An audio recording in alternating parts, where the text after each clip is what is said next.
most ingenious inventions of mankind. Most people would like to have more, because we can exchange money for almost everything. Money is good for economic growth, and enables us to make useful investments. Imagine for a moment a generous investor offering you two options.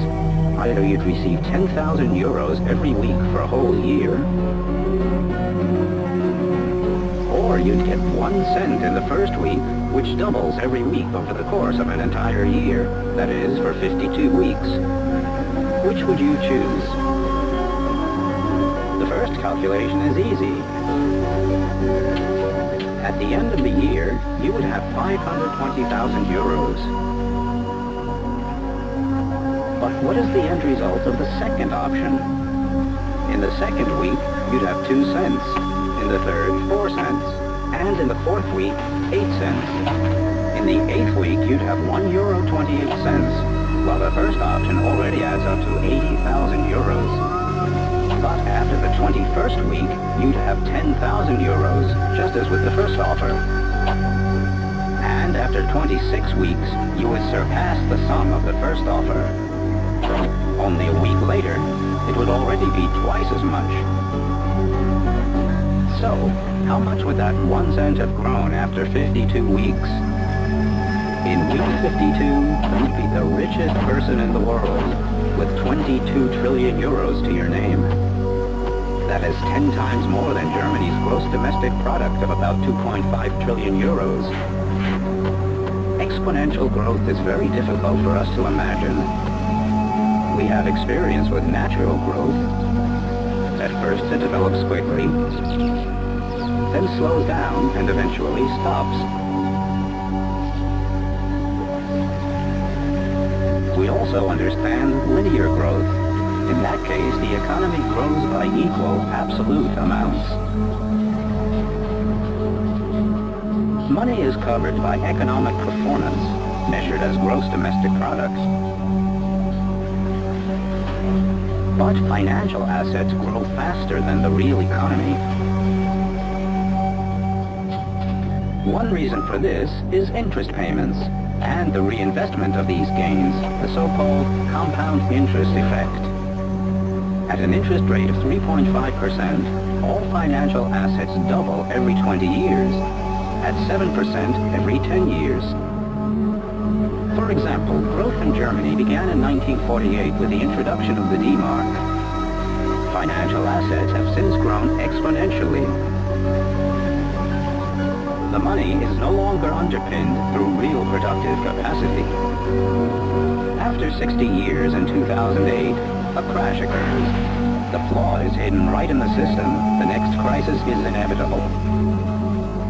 But how does interest get paid? Most people believe that only those who take out a loan from a bank pay interest. They don't realize that the interest any producer of goods pays to the bank, for example on loans for the purchase of machinery, is always calculated into the price of the product. In this way, interest is contained in every calculation and is part of every price, even in the price we pay for milk, bread, and eggs. On average, the price of drinking and wastewater includes 15% interest. Rents, in most cases, include more than 50% cost of capital. On average, at least 30% of all expenditures goes towards interest payments.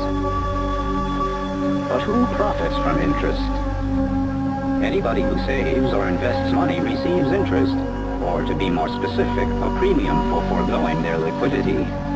These interest payments reflect the operating costs of the bank, an adjustment for inflation, a risk premium, and an incentive for the savings account holders for making their money available.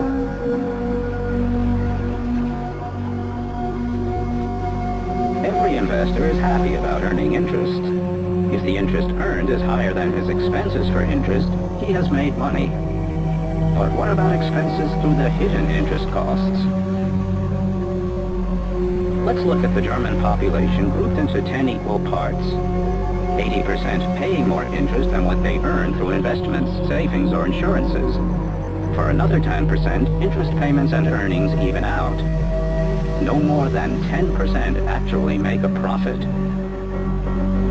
If we just look at the difference, we realize how the middle class bears most of the interest payments. Only the richest 10% of the population benefit. They receive about 60% of all interest payments, passive income that is not the result of work.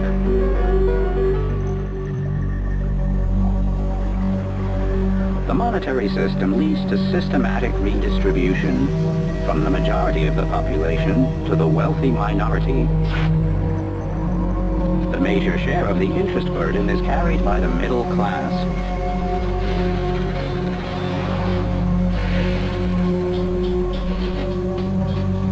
And banks profit from everybody's debt.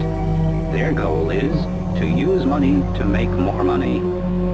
In 2011, the total value of all goods and services worldwide was $70 trillion US. But the stock market had an additional turnover of $63 trillion, the derivative market approximately $708 trillion, and the currency market $1,007 trillion. The financial markets are many times larger than their basis, which is the world's gross domestic product. Further consequences of the flaw in our monetary system are inflation, continually growing debt, and the unrelenting drive for growth. Our monetary system, of course, is not based on natural laws, but has been invented by human beings.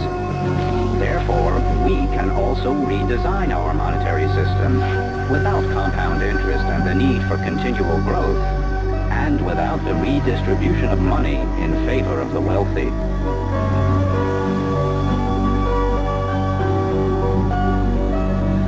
The important question remains, can this be achieved? And if so,